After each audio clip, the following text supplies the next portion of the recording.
Vous savez que nous nous acheminons vers l'élection présidentielle de décembre 2025 et la haute autorité de la communication en tant qu'instance de régulation impliquée dans la gestion de la campagne médiatique électorale a décidé d'aller à la rencontre des journalistes sur place.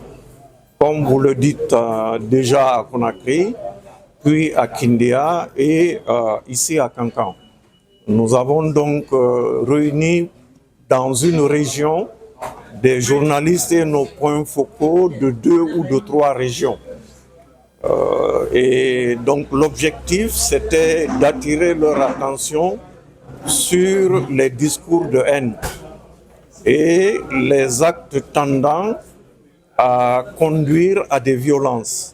Vous savez que les périodes électorales sont des périodes souvent de tension et pour la présidentielle, ce sont des acteurs clairement identifiés. Ce sont des candidats, parfois qui font plus de retenue que leur soutien. Et il peut arriver que des discours de haine soient tenus ou des discours de nature à troubler l'ordre public et à entacher l'unité nationale.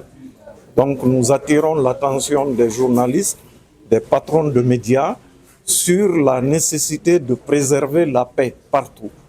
Et nous avons saisi l'occasion pour les féliciter pour le travail remarquable qu'ils ont fait pendant le référendum. Et nous avons demandé aux journalistes de répliquer ce qu'ils ont fait pendant le référendum que tout le monde a salué. J'ai été impressionné par la qualité des journalistes que j'ai rencontrés, environ 150 dans les régions.